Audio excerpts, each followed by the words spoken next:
किया हूँ, डायरेक्ट मुझे नहीं मिला है। मैं कहा हूँ कि जानकारी नहीं है, तो मुझे भी 5-10 मिनट बोलने का मौका दिया है।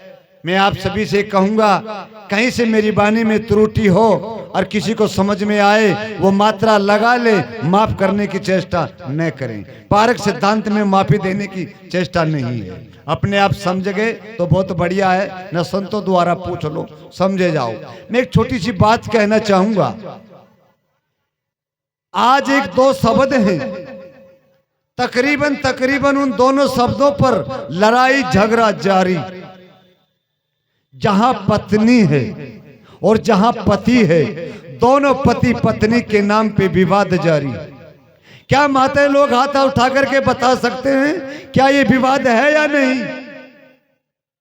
और जो हमारी बूढ़ी माताएं बैठी हैं, हमारे बुजुर्ग बूढ़े बैठे हैं, उनके जमाने में 1-2 शब्द हुआ करते, पति और पत्नी। इन शब्दों की इतनी कीमत हुआ करती, इतनी कीमत हुआ करती जिसका कोई आकलन नहीं था।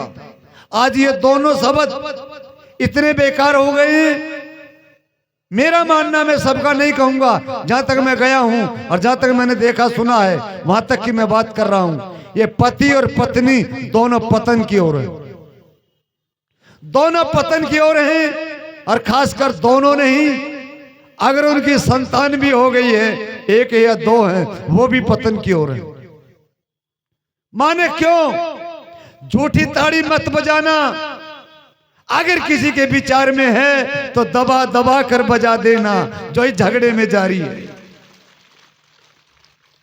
कारण मैं भी कह रहा था कि पुराने लोग, बुजुर्ग बैठे पिता तुल्य या माताएं, उनके जमाने में कीमत हुआ करती। आज वो कीमत बदली क्यों?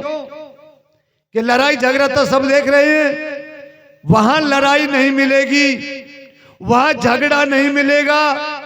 जहां पत्नी अपने पति को पति परमेश्वर भगवान मानती होगी, वहां झगड़ा नहीं होगा। जो पति अपनी पत्नी को धर्म पत्नी कहकर बोलेगा, मैं गारंटी देता हूं, आज के जमाने में खाने की चीज घी से महंगा कोई नहीं होगा। जिसका घी 1500-2000 रुपए किलो, एक महात्मा गुजरात से आए हैं, इनसे पूछ लो, गिर गाय का घी तो 2000 रुपए किलो। आपके क्षेत्र में भी होगा 1000, 1200, 1500 रुपए किलो। अगर वो गिर जाए, नष्ट हो जाए, तब भी झगड़ा नहीं होगा। पत्नी कहे, काय हो गया पति देव, कोई बात नहीं, अपने से बना है, फिर बन जाएगा, तो झगड़ा नहीं होगा। और वही पत्नी कुछ ना कुछ करे, दे मार करे, तो झगड़ा जारी, घी तो आने वाला है।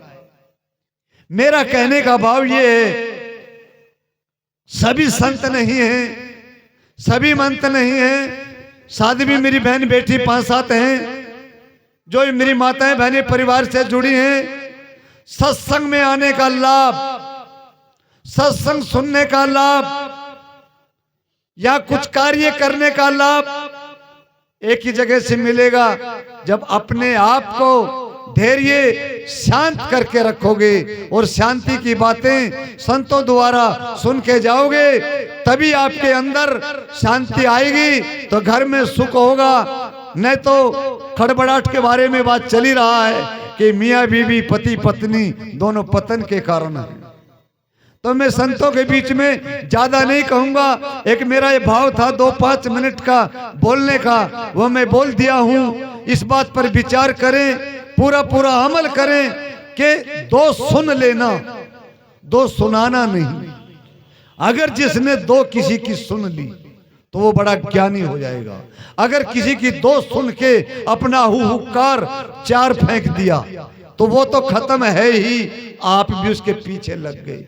पीछे मत लगो, झगड़ा जारी बंद करो, संतों की वाणी मानकर अपने आप को खुशहाल में बनाओ, खुशहाल में बनाओ।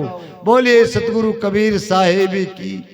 हम इतना ही बोलेंगे, ज्यादा नहीं बोलेंगे, हमें थोड़ा गला खराब है। मिनट तो 10 मिले थे, में कहीं से भी कोई त्रुटि हुआ हो हमें माफ करिए। साहिब बंदगी, साहिब बंदगी, साहिब बंदगी। अभी हम सब दाम्पत्य जीवन में मीठापन कैसे रहे, इस पर साहब जी का संकेत रहा है। मृदुबानी सुंदर व्यवहार सभी गुणों की खान है, प्रेम की गंगा बहे जहाँ पर वह घर स्वर्ग समान है। ये भजन लंबी है, यहाँ अवसर नहीं है अभी। हम अब चलते हैं परम श्रद्धे कबीर आश्रम ककरैया से पधारे साहब जी, जिन्हें हम स्वामी जी के नाम से जानते हैं। तो मैं आप सबकी ओर से सनम्र निवेदन करता हूँ कि आप भी 15 मिनट के साथ अपना गहन गंभीर विचार रखने की कृपा करेंगे। साहेब बंदगी साहेब।